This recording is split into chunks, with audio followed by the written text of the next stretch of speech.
God bless everybody today. It is June 20th of 2022. It's 12:29 p.m. What we're going to talk today about in lesson 2 is who the players are in Revelation and why Gog of Ezekiel 38 and 39 is not the Antichrist, Satan, or Gog of Revelation 20, which is Satan.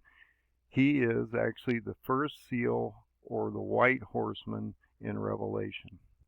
So if you go back to lesson 1, we talked about the proper manner or sequence to read the book of Revelation in. There's 22 chapters, and there's 3 additional visions John has while he's in heaven. One of the people, or one of the elect, one of the peoples and nations, and one of Mystery Babylon. And if you remove those 3 visions, which are 8 chapters, you make a chronological story. And it goes from 1 to 6, 8 to 10, 7, because he doesn't blow that 7th trumpet. He does in 15:1. You see the 7 bowls drop. You see the frogs come out of the mouth. They're placed in the lake of fire. You go to 20. Satan's bound for 1,000 years, and you end up at the end of the book. But if you cut out those 8 additional chapters, you'll see it's a chronological book. So if you zoom in to this area at the very beginning, and you look at one thing that we had talked about in the last video about Revelation 8, 1 and 2. So as an analyst, I try not to use my feelings or thoughts into what I'm looking at, because I'm trying to make the program work properly, and so you can't use feelings or thoughts. You have to use what's literally in front of you to make it work, and so that's what I try to do, is I use the literal Word of God to make my points, and then I try to back up everything through Scripture. So you may or may not agree with these things, and that's great. You need to go out and look at these different concepts, these newer concepts, and determine whether they're actually true or not. I'm trying to give you a different concept, a different optic, as I see it, that the church doesn't see it this way. Everybody else is talking something different. I seem to be presenting a different concept or idea that I believe we should have a conversation about. So let's go into Revelation 8, 1 and 2, and that will take us to why these players are different, because it's extremely important that you understand why Gog of Ezekiel 38 and 39 is different than Gog of 20 or Satan or Antichrist or any of these other players, and I believe I can sort of give you some optics on this. So if you look at Revelation 8, 1 and 2, he says this, and I think it's extremely important. So if you go to the end of 6, Revelation 6, you see the 6th seal broken and the wrath of the Lamb happening.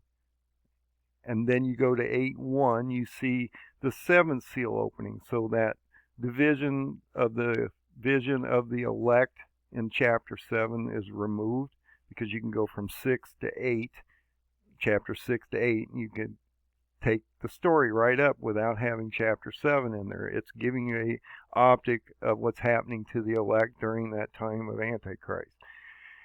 So if you look at chapter 8, 1 to 2, it says something extremely important. When the 7th seal is broken, so all 7 seals are broken now, you have a half an hour of silence, and that's in heaven, and then only after that occurs do you see 7 trumpets handed out. So if you use that premise, literally, that 7 seals are broken, half an hour of silence, and then we hand out 7 trumpets, you then must realize that all 7 seals are broken first, a half an hour of silence is occurring, and then we set up the 7 trumpets to be sounded. And so if you're moving any kind of seal into a trumpet or bowl phase, then you can take them back to Revelation 8, 1 and 2 and say, no, that can't happen. Why? Because literal Word of God says that all 7 seals are broken. There's a half an hour of silence, probably for the selection of the 144,000 in chapter 7. And then we move in to the 7th seal, which is in chapter 8, 1. So you're moving into this position where then he hands out the trumpets. Okay, so there's a procession of events that are happening here, and on all of these different steps of the 117 steps that I put together to take you from the beginning of Revelation to the end, you can see that each of these have a verse. And so you can walk through your Bible, except for these cut out chapters of the elect and the nations and peoples and mystery Babylon, and you can see how this picks up from the sixth seal to the seventh seal, and then you just keep moving down the line through the trumpets. So let's look at the first player, which is Ezekiel 38 and 39. I want to point out a few things I believe that are extremely important that we seem to be misinterpreting, or we perverted into a new interpretation in the new Bibles. And I'm not trying to be harsh about this, but we have to look at the word and interpret it. And so I go back to the older Bibles because it's important that we don't look at a lot of these newer Bibles. And I'll show you one reason why I believe this is the case. So if you go to Ezekiel 38 and 39, which is Gog, it says something, there's something missing here if you don't notice it. Rosh is not in the older Bibles here. This is a misinterpretation of the chief prince. Because if you go to the chief prince and if you go into the Hebrew, so if you go to the older Bibles, Rosh is never mentioned. You have to go to a newer Bible to figure out that Rosh has ever been mentioned in the Bible. And the only reason they're doing this is they're taking the head or leader in Hebrew and converting it to Rosh and then adding it to the new Bible so it sounds like Russia. Okay? But Rosh is never mentioned in any of the old King James versions, or I use a Revised Standard Version Bible. Nobody talks about Rosh until you get into the new Bibles, and this is similar to the rapture theory of the Darby Scoble, where it was changed over time to where now we have a rapture at a time that it shouldn't be happening. And so we need to sort of look at these things, and I'm not trying to be critical, I'm just saying it doesn't exist. So if it doesn't exist in the older Bibles, then we can't use that. And it doesn't make any sense anyway. It's not a Russian thing anyway. So we're going to walk through Ezekiel real quick here. So he's the leader of Meshech and Tubal, which is in Turkey. You can go to the old maps and see that. It's interesting, though, once you get into Ezekiel 38 and 39, the first country that is absorbed is Persia, and we get into the African nations because this is a seals war prior to tribulation and Antichrist, because Gog is buried in a dirt grave. And we see Antichrist and Satan, or in Revelation 20, Gog, they're all thrown in a lake of fire. So we need to understand why Gog of Ezekiel 38 and 39 is buried in a dirt grave for 7 months with his armies, and then they're burning weapons, alluding to a tribulation period coming up in the future of 7 years. So we're going to see that as we walk through this. Now, Daniel clearly tells us, as well as Gog of Ezekiel, that this is a latter-day event. Okay, but it's not it's a seal event. It's a sorrows and birth pain event prior to Antichrist even coming up. Because from this death of Gog of Ezekiel 38 and 39, we're going to see a resurrection into an Antichrist. And I know that sounds crazy, but if you go to Isaiah 14, it clearly tells you when Satan is thrown from heaven on the 5th trumpet, and he falls to the earth as a star. You can see that in Revelation 13 also, that a bottomless pit is going to open as he's given the key to that. He's going to open this bottomless pit, and in Isaiah 14 clearly tells you an abominable branch is going to be thrown out of this. And Satan's not he's controlling Antichrist and the false prophet. He's not the false prophet or the Antichrist himself. They have the power of Satan on the earth. And so he's manipulating these two beasts. And you can see that in Revelation 13 in the beasts of the sea and the beasts of the earth, because that is a 6th trumpet event. Right after the pit opens on the 5th trumpet, you see the rising of Antichrist on the 6th trumpet. So let's look at this, and it's going to say something extremely important. So this is a latter-day event. He's going to come against Israel. We're going to see Israel is at a time of peace, which they just were. They've had 72 some years of actually about 74 years now of decent time where they prospered. They've had some strife, but the world's been fairly quiet. But we're going to see them being attacked. And when you get into Sheba and Dedan and some of these places, this is, down in the African areas and different things like that. And so you can see that this alliance of 10 kings are forming that I've been talking about. These radical Muslim 10 nations are going to form and then end up in Israel. But as you walk through this, you're going to see some really interesting things. So the sixth seal is a similar event as what I believe is happening right here. So in his jealousy, he's going to make the great land of Israel shake, and we're going to see this world global event of everything, fish, fowl, everything is going to feel this event. All nations, all mountains, all islands, everybody will feel this event, and that he's going to send pestilence and plagues against these 10 nations, and they're going to basically go against each other. They're going to kill each other, and you're going to end up with that residue from 10 nations to 4 nations, as I've explained in Daniel 8. So he's going to magnify himself, and he's going to destroy all these nations that go against Israel. It's extremely important, though, as we get into the second set into Ezekiel 39, that he leaves a sixth of the armies back in Egypt. And I've talked about this. From Daniel 8 and the destruction of Iran, you're going to see him go to Egypt, and then he's going to get pulled back between the two seas to Israel. But he leaves a sixth part of the nation behind. Okay? And then they move north because they're in Egypt. And he smites the bow and the arrows out of his hands. What does this sound like? The white horseman you see in Revelation seal 1, a rider in a white horse comes out with a bow, and he goes out and conquers and is a conqueror, and he conquers a quarter of the planet in the Middle East. Okay?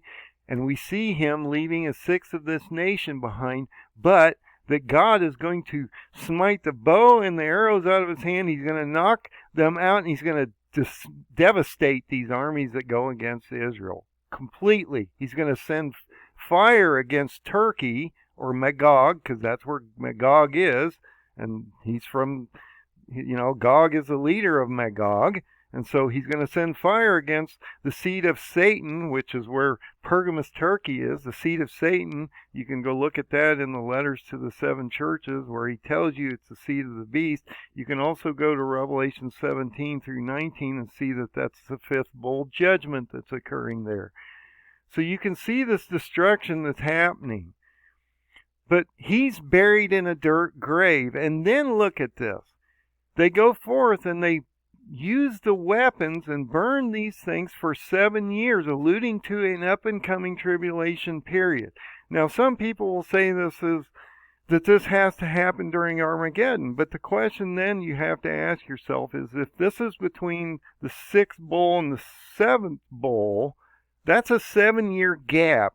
And so what you're telling me is when the Lord comes back on the 7th trumpet, which I believe, in 15:1 and 2, right before the wrath of God is dropped, the 7 bowls in 15 and 16, if this were to happen during that period of the bowls, that means that it would take God or Jesus coming back, placing wrath down for 7 years on the wicked. That seems extreme. And it doesn't say that, because if you go to Ezekiel 38 and 39, it clearly says that these guys are burnt or buried in a dirt grave. When you go to Revelation 16 or 20, those 3 beings, Satan, Antichrist, and the false prophet, have a frog come out of them. They're exorcised or they're killed, and they have their spirits come out, and then the two are thrown in the lake of fire, Antichrist and the false prophet. But when you go to Revelation 20, the people that go against the saints around the camps, fire comes down from God's hand and devours them. They don't get buried in a grave. And so I keep saying, if you go to Revelation 16, these three frogs come out of their mouths in the sixth bowl. And they're thrown in the lake of fire. So unless there's a 7-year gap between the sixth bowl and the seventh bowl, and I don't think God takes 7 years to destroy the wicked. I may be wrong, but it just doesn't make any logical sense. And these people are devoured in the millennial period on earth, but they're not flesh bodies anymore. They've been transformed, and that's probably why they're devoured by God's fire from heaven, is that they're not flesh anymore, because they're in the millennial in Revelation 20. So let's go through the timeline real quick.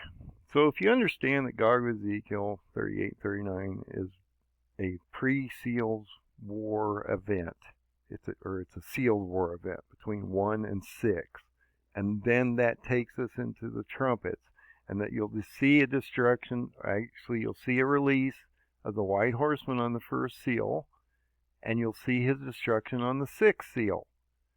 Just as we saw that global earthquake event in Ezekiel 39, this is the same event where he's knocking the bow and the arrows out of his hands.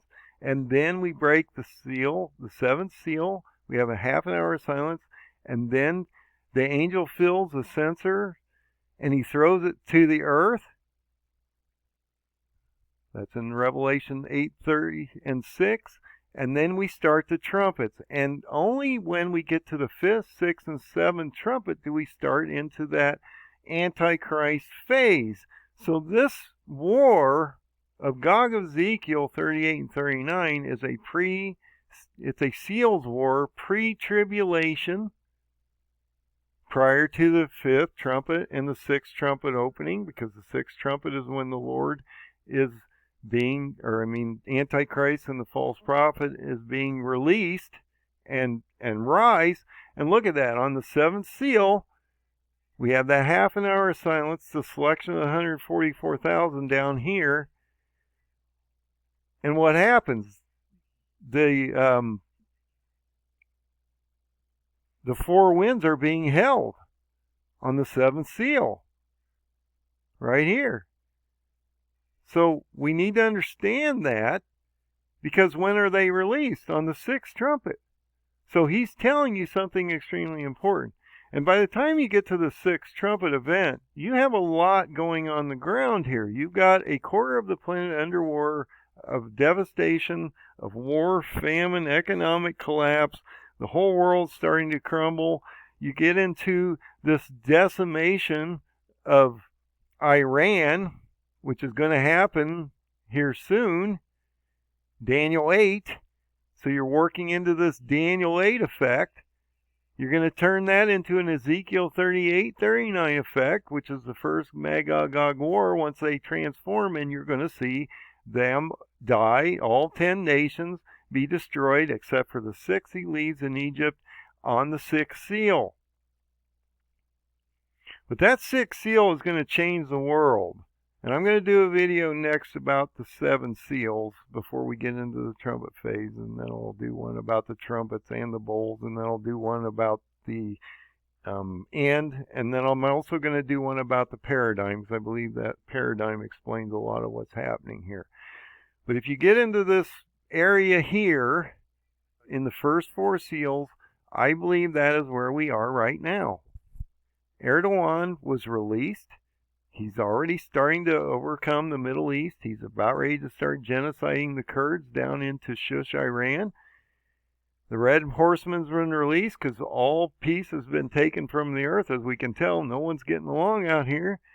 The 3rd seal is famine, economic upheaval, and collapse. We saw Bitcoin fall under 18,000 just recently, and it's probably going to drop below 10 before we're done.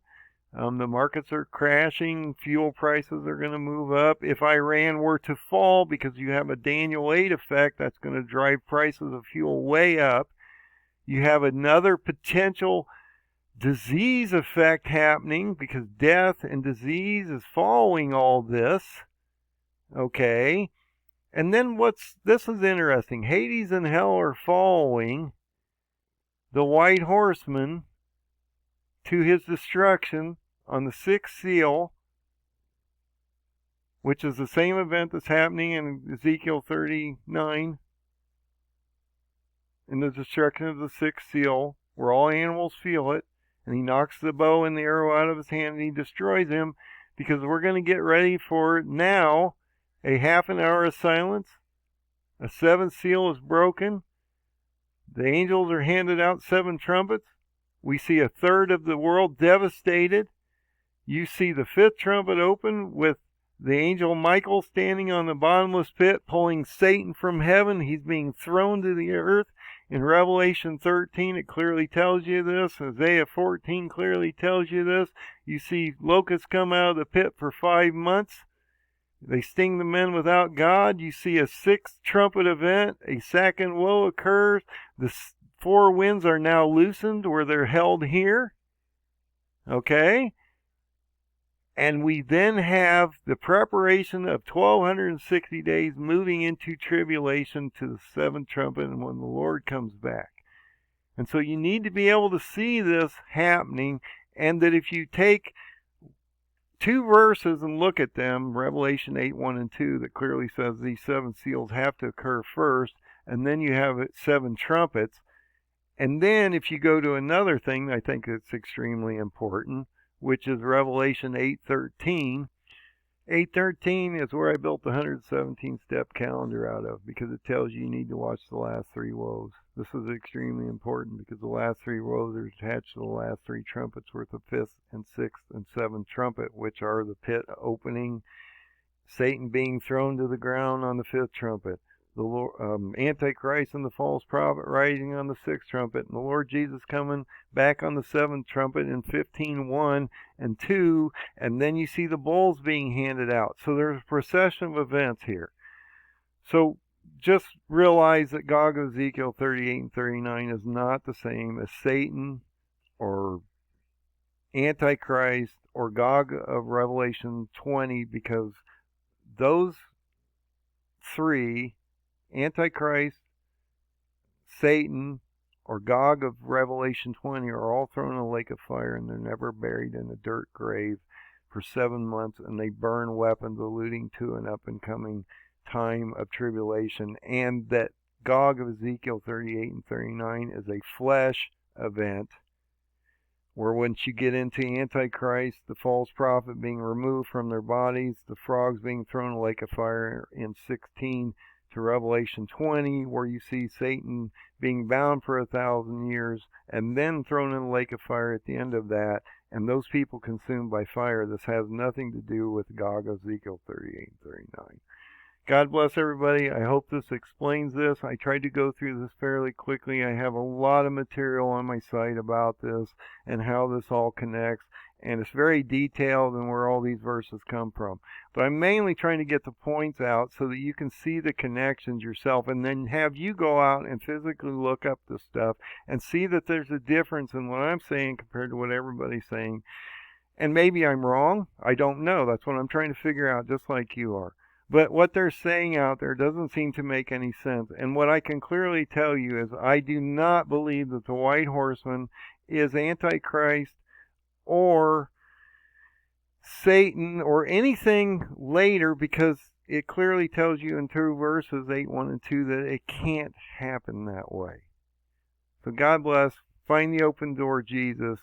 Find it quickly, because we are in the birth pains and sorrows now, and you need to get your oil in your lamps, because you're not ready as inflation and prices start moving up, and you haven't prepared because you believe you're going to be raptured before all the seals and everything happen. God bless, and have a great night.